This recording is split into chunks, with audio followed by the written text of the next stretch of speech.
வணக்கம். உடல் ஆரோக்கியத்திற்கு ரொம்ப அவசியமான, அதே சமயம் பெரும்பாலும் பலரும் வெளியில பேசாத பல விஷயங்களை பத்தி தான் இந்த வீடியோல நம்ம பார்க்க போறோம். நிறைய பேர் இன்னைக்கு பார்த்தோம்னா என்ன மாதிரியான உணவு எடுத்துக்கலாம், நம்ம அதுக்கு ஒரு ஃபுட் சார்ட் இல்ல டயட் சார்ட் என்ன இருக்கு அப்படின்னு தேடிட்டு இருக்கோம். அது மட்டும் இல்லாம வேற ஒருத்தங்க என்ன சாப்பிடுறாங்களோ அதை பார்த்து நம்ம சாப்பிட்டுட்டு இருக்கோம். ஆனா ஒவ்வொருத்தருடைய உடலும் ஒவ்வொருத்தருடைய உடல் அமைப்பும் வேற வேற மாதிரியானது. ஒரே உணவு எல்லாருக்குமே ஆரோக்கியத்தை கொடுக்குமா அப்படின்னா கண்டிப்பா கிடையாது. ஒருத்தருடைய வேலை, அவங்களுடைய மனநிலை, அவங்களுடைய மலச்சிக்கல், அவங்களுடைய உணவு, அவங்களுடைய வாழ்வியல் முறைன்னு பல விஷயங்கள் தான் அவங்களுடைய ஆரோக்கியத்தை நிர்ணயிக்கக்கூடியது. அது மட்டும் இல்லாம அவங்களுக்கான உணவையும் நிர்ணயிக்கக்கூடியது. அதனால ஒவ்வொருத்தருக்கும் ஒவ்வொரு மாதிரியான உணவு அவசியமா இருக்கும். ஒவ்வொருத்தருக்கும் ஒவ்வொரு மாதிரியான உணவினுடைய தன்மை அவசியமா இருக்கும். அதனால பொதுப்படையா ஒரு உணவு எல்லாருக்குமே சரியா இருக்கும் அப்படின்னு சொல்ல முடியாது. அந்த வகையில எப்படி நமக்கான சரியான உணவை நாம தேர்ந்தெடுக்கிறது அப்படின்னு தெரிஞ்சுக்கிறதுக்கு நம்ம உடலை நம்ம முதல்ல கவனிக்க ஆரம்பிக்கணும். நம்மளுடைய உடலே சொல்லும் நமக்கு எது தேவை எது தேவையில்லை. நம்மளுடைய உடல்ல இருந்து வரக்கூடிய கழிவுகள் சொல்லும் நமக்கு எது தேவை நமக்கு எது தேவையில்லை, எது நமக்கு ஒத்து போகுது அப்படின்றது. இதை சொல்லக்கூடிய ஒரு விஷயம் அப்படின்னா அது மலம். பொதுவா யாருமே பேசாத ஒரு விஷயம். எப்படி ஒரு உணவுல மனம், சுவை,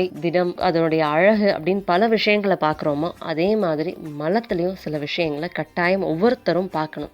என்னென்ன மாதிரியான விஷயங்களை நம்ம மலத்துல பார்க்கணும் அப்படின்னா உணவுல பார்க்குற மாதிரி தான் மலத்தினுடைய வடிவம், மலத்தினுடைய நிறம், மலத்தினுடைய நாற்றம், மலத்தினுடைய அளவு, எவ்வளவு இடைவேளைக்கு ஒரு தடவை நம்ம மலம் கழிக்கிறோம், எவ்வளவு நேரம் இந்த மலம் கழிக்கிறோம் அப்படின்றது எல்லாமே ரொம்பவே முக்கியமான ஒரு விஷயம். இது ஒவ்வொன்றையுமே நம்ம தனித்தனியா பார்க்கலாம். முதல்ல மலம் கழிக்கிறதுக்கு என்ன மாதிரியான ஒரு கழிவறை அவசியம் அப்படின்னு பார்த்தோம்னா இந்திய கழிவறைகள் தான் சிறந்தது.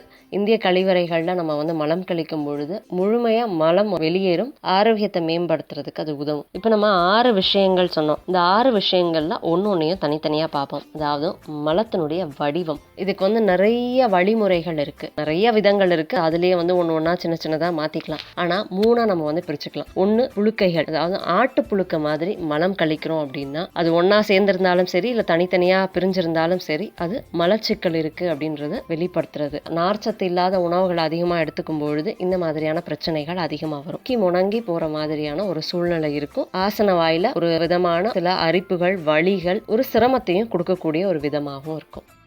அடுத்தது அப்படின்னு பார்த்தோம்னா சாதாரணமா ஒன்னா சேர்ந்து மலம் வெளியேறது. இது பாம்பு மாதிரி வெளியேற ஒரு விதமாகவும் இருக்கலாம். அப்படி இல்லைன்னா நீளமாகவும் அதே மாதிரி வெட்டுப்பட்ட மாதிரியும் இருக்கும். இது கஷ்டப்படாம வெளியேற ஒரு விதம், மென்மையா வெளியேறும். இது ரொம்பவே சரியான ஒரு விதம். இந்த மாதிரி மலம் கழிக்கும் பொழுது நம்ம ஆரோக்கியமா இருக்கும் அப்படின்றத நம்ம தெரிஞ்சுக்கலாம். பாம்பு மாதிரி அப்படியே வெளியேறுது அப்படின்னா நல்ல ஆரோக்கியமா இருக்கும். இதே கொஞ்சம் விட்டு விட்டு வெளியேறுது அப்படின்னும் பொழுது உடல்ல ஏதோ ஒரு விதமான சத்து பற்றாக்குறை இருக்கு அப்படின்றத நம்ம தெரிஞ்சுக்கலாம். அதே மாதிரி மலம் நம்மளுடைய கழிவறையில கரப்படாம, அதாவது ஒட்டாம அப்படியே வெளியேறணும். அதுதான் மலச்சிக்கல் இல்லாத சரியான முறையில இருக்கக்கூடிய மலம். நார்ச்சத்துக்கள், நீர்ச்சத்துக்களும் நிறைந்த ஒரு உணவு எடுத்துக்கும் பொழுது இந்த மாதிரியான மலம் வெளியேறும்.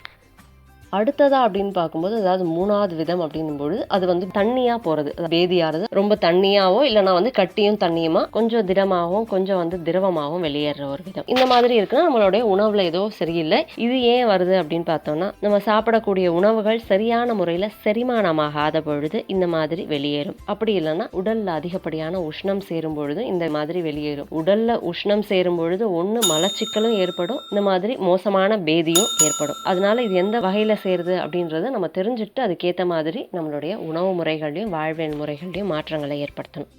அடுத்ததா அப்படின்னு பார்க்கும் பொழுது மலத்தினுடைய நிறம். பொதுவா மலத்தினுடைய நிறம் அப்படின்னு பொழுது அடர்ந்த மஞ்சள் நிறம் தான் ஆரோக்கியமான நிறம். இப்ப சிலருக்கு பார்த்தோம்னா பச்சையாகவும் கருப்பாகவும் சிவப்பாகவும் வெளிர் மஞ்சளாகவும் மலம் வெளியாகும். இந்த மாதிரி வெளியாகுது அப்படின்னா என்னென்ன மாதிரியான அறிகுறிகள் அது சொல்லுது அப்படின்னு தெரிஞ்சுக்கலாம். பச்சை நிறத்துல மலம் வெளியேறது அப்படின்னும் பொழுது ஒண்ணு அதிகப்படியான பச்சை காய்கறிகள், பச்சை நிறத்துல இருக்கக்கூடிய கீரை வகைகளை சாப்பிட்டிருப்போம். அதனால அன்னைக்கு ஒரு நாள் 2 நாள் வெளியேறுது அப்படின்னா அது சாதாரணமான ஒரு விஷயம். அப்படி இல்லாம தொடர்ந்து இதே மாதிரி நமக்கு வெளியேறுது அப்படின்னா உணவு சரியான முறையில செரிமானமாகல அப்படின்றத நம்ம தெரிஞ்சுக்கலாம். ரொம்ப வேகமா நம்மளோட செரிமான உறுப்புகள்ல இந்த உணவுகள் நகர்ந்து வெளியில வருது. அதனால வரக்கூடிய பிரச்சனை இது. இதுக்கு நம்ம என்ன உணவு சாப்பிட்டோம் அப்படின்றத கொஞ்சம் கவனிச்சு பார்த்தோம்னா அதுல இருந்து நம்ம கண்டுபிடிச்சு அதை கொஞ்சம் மாத்திக்கலாம். சிலருக்கு பார்த்தோம்னா ரொம்ப அதிகமா மஞ்சள் நிறத்துல மலம் வெளியேறும். இந்த மாதிரி வெளியேறதுக்கு காரணம் என்ன அப்படின்னா அதிகப்படியான கொழுப்பு சத்துள்ள உணவுகளை எடுத்துக்கிறது. அதிகப்படியான கொழுப்பு சத்துக்கள் உள்ள உணவுகளை எடுத்துக்கும் பொழுது அது சரியான முறையில் செரிமானமாகாது. மற்ற ஊட்டச்சத்துள்ள உணவுகளை நீங்கள் எடுத்துக்கிட்டாலும் அதை வந்து சீரான முறையில் உறிஞ்சாமையும் வெளியேறுது அப்படின்றது தெரிஞ்சுக்கலாம். நார்ச்சத்து இல்லாத உணவுகளை அதிகமாக எடுத்துக்கும் பொழுது, அதாவது குளூட்டன்னு சொல்லுவோம், அந்த பசையத்தன்மை அதிகமாக இருக்கக்கூடிய உணவுகளை அதிகமாக எடுத்துக்கும் பொழுது இந்த மாதிரி பிரச்சனைகள் வரும். சாப்பிடக்கூடிய உணவில் இருக்கக்கூடிய சத்துக்கள் சரியான முறையில் நம்மளுடைய உடல் உட்கிரகிக்கல அப்படின்னும் பொழுது இந்த பிரச்சனை அதிகமாக வரும். அதனால உணவு என்ன சாப்பிட்டோம் அப்படின்றத கவனிச்சு அதுக்கேற்ற மாதிரியான மாற்றங்களை நம்ம வந்து செஞ்சுக்கணும். இப்போ சிலருக்கு பார்த்தோம்னா கருப்பு நிறத்துல மலம் வெளியேறும். அதிகமான அயன் சத்துள்ள உணவுகள் எடுத்துக்கும் பொழுது, அப்படி இல்லைன்னா வந்து மாத்திரைகள் அதிகமாக சாப்பிடும் பொழுது இந்த பிரச்சனை ஏற்படும். அப்படி இல்லாம தொடர்ந்து இந்த மாதிரி மலம் கருப்பு நிறத்திலேயே வெளிவருது அப்படின்னா நம்மளுடைய குடல்ல, வயிற்றுல, இல்லைன்னா வந்து சிறுகுடல்ல எங்கேயோ ஒரு இடத்துல ரத்த கசிவு இருக்கு, இறப்பையில ஏதோ ஒரு புண் இருக்கு அப்படின்றத தெரிஞ்சுக்கலாம். இந்த மாதிரியான புண், ரத்த கசிவு இருக்கும் பொழுது மலம் வந்து கருப்பு நிறத்துல மாறி வெளிவரும். அதனால அதுக்கேற்ற மாதிரி நம்மளுடைய உணவுகளை, சாத்வீகமான ஒரு உணவுகளையும் சீரான முறையில் ஜீரணமாகக்கூடிய எளிமையான உணவுகளையும் சாப்பிடும் பொழுது இந்த பிரச்சனையிலேருந்து வெளிவர முடியும். சிலருக்கு பார்த்தோம்னா சிகப்பு நிறத்துல மலம் வெளிவரதும், அதே மாதிரி மலத்தோட சேர்ந்த ரத்தம் வெளிவரதும் இருக்கும். இதுக்கு காரணம் என்னன்னா மூலம் பௌத்திர மாதிரியான பிரச்சனைகள். அது மட்டும் இல்லாம பொது கழிவறைகளை பயன்படுத்தும் பொழுது, அப்படி இல்லைன்னா வந்து சுகாதாரமற்ற இடங்கள்ல சுகாதாரமற்ற உணவுகளை சாப்பிடும் பொழுது சில தொற்றுகள் ஏற்படும். பெருங்குடல்ல ஏற்படக்கூடிய ரத்த கசிவுகள், பெருங்குடல்ல ஏற்படக்கூடிய பிரச்சனைகள், சில நேரங்கள்ல மலக்குடல்லையும் பிரச்சனைகள், இல்லைன்னா புற்றுநோய் இருந்தாலும் இந்த மாதிரி மலம் சிகப்பு நிறத்திலையும் ரத்தத்தோடையும் வெளிவரும். இந்த மாதிரி பிரச்சனை இருக்கவங்க கட்டாயம் உடனடி அதுக்கான சிகிச்சை முறைகளை மேற்கொள்ளணும். அதாவது ரத்தம் வந்து கருப்பு நிறத்துல இருக்கு அப்படின்னா சிறுகுடல்லையும் வயிற்றுலையும் ஏதோ ஒரு பிரச்சனை. இதே வந்து ரத்தம் சிகப்பு நிறத்துல இருக்கு அப்படின்னா பெருங்குடல், மலக்குடல்ல இருக்கக்கூடிய பிரச்சனை அப்படின்றத நம்ம தெரிஞ்சுக்கணும். அது மட்டும் இல்லாம நம்மளுடைய உணவு முறைகள்ல 100% மாற்றத்தையும் உடனடியா ஏற்படுத்தணும். இப்ப சிலருக்கு பார்த்தோம்னா வெண்மை, அதாவது வெளிர் நிறத்துல மலம் இருக்கும். இந்த மாதிரி ஏன் வெளிர் நிறத்துல இருக்குன்னா பித்தப்பையில ஏதாவது ஒரு பிரச்சனை இருக்கு, இல்ல பித்த நீர் சுரப்பதுல ஏதாவது ஒரு பிரச்சனை இருக்கு, கல்லீரல்ல ஏதோ ஒரு பிரச்சனை இருக்கு அப்படின்னா இந்த மாதிரி மலம் இருக்கும். இந்த மாதிரியான பிரச்சனைகள் இருக்கிறவங்க உடனடியா வந்து சிகிச்சை மேற்கொள்றதும், அதே மாதிரி உணவு முறைகள்ல உடனடியான மாற்றத்தை ஏற்படுத்துறதும் அவசியம். சரி, இப்ப நம்ம வந்து மலத்தினுடைய நிறம், மலத்தினுடைய வடிவம் எப்படி இருக்கணும் அப்படின்றத தெரிஞ்சுக்கிட்டோம். இப்போ மலத்துக்குன்னு ஒரு நாற்றம் இருக்கு. ஏன் மலத்துல வந்து ஒரு நாற்றம் வருது அப்படின்னா அது வந்து நம்மளுடைய உணவினுடைய சக்கை. அது மட்டும் இல்லாம உடல்ல இருக்கக்கூடிய தேவையில்லாத அந்த நுண்ணுயிர்கள் வெளியேறும் பொழுது அதுல இருந்து வரக்கூடிய வாயுனாலையும் ஒரு விதமான துர்நாற்றம் இருக்கும். இது வந்து சாதாரணமான ஒரு நிலை.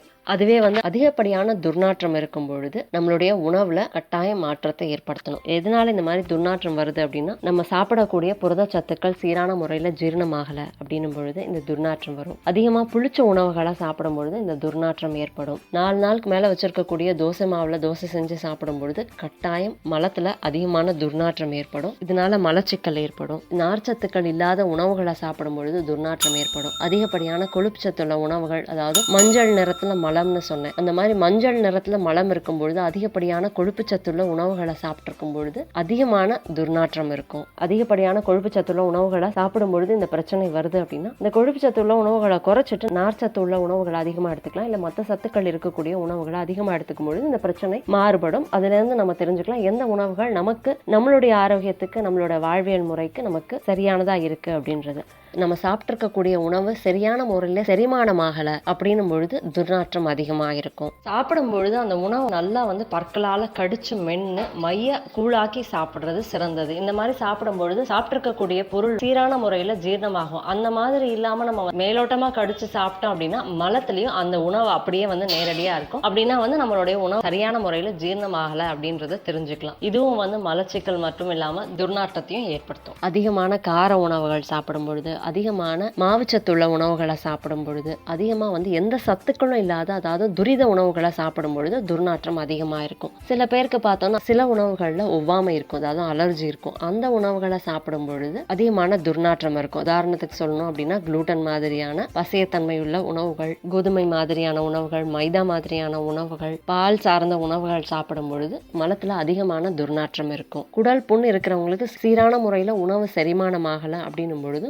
துர்நாற்றம் இருக்கும். அதிகப்படியான எண்ணெயில பொரிச்ச உணவுகள் சாப்பிடும் பொழுதும் துர்நாற்றம் ஏற்படும். இந்த மாதிரி அதிக துர்நாற்றம் இருக்கு அப்படின்னும் பொழுது மலச்சிக்கல் ஏற்படும். அந்த மலச்சிக்கல் பல நோய்களை உருவாக்கும். இந்த மாதிரி மலத்துல அதிகமான துர்நாற்றம் இருக்கும் பொழுது வாய் துர்நாற்றம், உடல்ல துர்நாற்றம், வியர்வை துர்நாற்றமும் அதிகமா இருக்கும். இந்த துர்நாற்றம் அதிகமா இருக்கு அப்படின்னும் பொழுது கட்டாயம் உடனடி நம்மளுடைய உணவு முறைகள்ல மாற்றத்தை ஏற்படுத்தணும். அப்படி இல்லைன்னா அடுத்தடுத்து பல பிரச்சனைகளுக்கு அது வழிவகுக்கும். இப்போ அடுத்ததாக வந்து பார்த்தோம்னா அளவு, எவ்வளவு அளவு வந்து மலம் ஒவ்வொரு நாளும் வெளியேறணும். பொதுவாக வந்து நம்ம எவ்வளவு சாப்பிட்றோம் அப்படின்றது நமக்கு தெரியும். அதுக்கேற்ற மாதிரியான அளவு வெளியேறணும். சில பேருக்கு பார்த்தோம்னா நூல் மாதிரி வெளியேறும். அந்த மாதிரி வெளியேறதுன்னு பல பிரச்சனைகள் இருக்கு. பல இடங்கள்ல உணவு செரிமானம் தடைபடுது. உணவு செரிமானம் தடைபடுறது மட்டும் இல்லாம கழிவுகள் வெளியேறதும் தடைபடுது அப்படின்றது தெரிஞ்சுக்கலாம். இந்த மாதிரி கழிவுகளும் உணவும் சரியான முறையில் அதனுடைய பணிகளை செய்யல அப்படின்னும் பொழுது உடல் பருமன் மட்டும் இல்லாம கருப்பை சார்ந்த பிரச்சனைகள், ஹார்மோன் சார்ந்த பிரச்சனைகள், பலவிதமான பிரச்சனைகள் ஏற்படும். அதனால நம்ம சாப்பிடக்கூடிய திட உணவுக்கு ஏத்த மாதிரியான திட கழிவுகள் வெளியேறியே ஆகணும். அது வெளியேறல அப்படின்னும் போது சாப்பிடக்கூடிய அந்த திட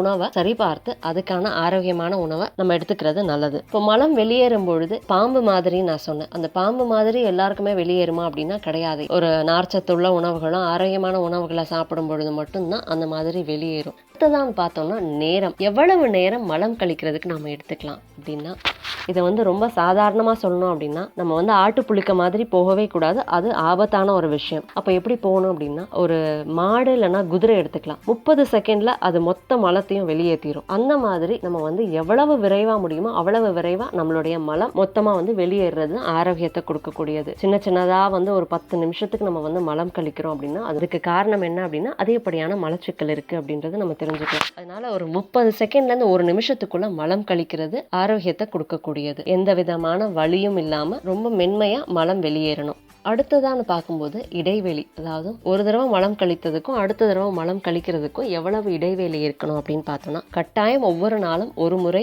மலம் கழிக்கிறது அவசியமானது. ஒரு நாளுக்கு 2 தடவை இல்லைன்னா வந்து 3 தடவை மலம் கழிக்கலாம். இது சாதாரணமானது. இதுக்கு மேற்பட்டு மலம் கழிக்கும் பொழுது அதுவும் வந்து தவறானது. அதுவும் எதனால அப்படின்றது நம்ம சாப்பிட்ட உணவுகள்லேருந்து நம்ம தெரிஞ்சுக்கலாம். ஒவ்வொரு நாளும் மலம் கழிக்கல அப்படின்னும் பொழுது நம்ம சாப்பிட்ட உணவுகள் தவறானது அப்படின்றதையும் நம்ம தெரிஞ்சுக்கலாம். இப்போ நம்ம பார்த்த பல விஷயங்கள்ல எல்லாருமே எல்லா விதமான தன்மைகளையுமே பார்த்திருப்போம். அதாவது ஒரு நாள் வந்து நம்மளுடைய மலம் முழுசா வந்து வெளியேறதும் நமக்கு தெரிஞ்சிருக்கும். ஒரு நாள் வந்து மலச்சிக்கல் இருக்கிறதையும் நம்ம வந்து அனுபவிச்சிருப்போம். ஒரு நாள் வந்து மலத்தினுடைய நிறம் மாறி இருக்கிறதையும் நம்ம கவனிச்சிருப்போம். ஒரு நாள் வந்து மலத்தினுடைய துர்நாற்றம் அதிகமாகவும் குறைவா இருக்கிறதையும் நம்ம கவனிச்சிருப்போம். கவனிச்சிருக்காதவங்க கட்டாயம் இனிமே கவனிக்க ஆரம்பிங்க. ஏன்னா அதுதான் வந்து உங்களுக்கான உணவு எது, உங்களுடைய ஆரோக்கியம் எது அப்படின்றது சொல்லக்கூடியது. ஏன்னா உதாரணத்துக்கு சொல்லணும் அப்படின்னா ஒரு கீரை எடுத்துக்கலாம். இந்த கீரை வந்து ஆரோக்கியமானது அப்படின்னா எல்லாருக்குமே அந்த கீரை வந்து எல்லா நாட்களுக்குமே வந்து ஆரோக்கியத்தை கொடுக்குமா அப்படின்னா ஒவ்வொரு நாள் கொடுக்கும், ஒவ்வொரு நாள் கொடுக்காது. எந்த உணவை என்னைக்கு எடுத்துக்கும் பொழுது எந்த மாதிரி நம்மளுடைய மலம் இருக்கு அப்படின்றத தெரிஞ்சுட்டு நம்மளுடைய உணவு முறைகளை அதுக்கேற்ற மாதிரி நம்ம வந்து மாற்றி அமைச்சுக்கிறது அவசியமானது. ஒரு நாள் 2 நாள்ல இது ஏதோ ஒரு பிரச்சனை இருக்கு அப்படின்னா அது வந்து ஏதோ நம்ம சாப்பிடக்கூடிய உணவுனாலே இல்லை ஒரு நாள் 2 நாள் வரக்கூடிய பிரச்சனை. ஆனா அந்த மலத்துல தொடர்ந்து ஒரு 4-5 நாளோ தொடர்ந்து ஒரு 10 நாளோ தொடர்ந்து ஒரே நிலை இருக்கு அப்படின்னா அதை கட்டாயம் உடனே கவனிக்கணும்.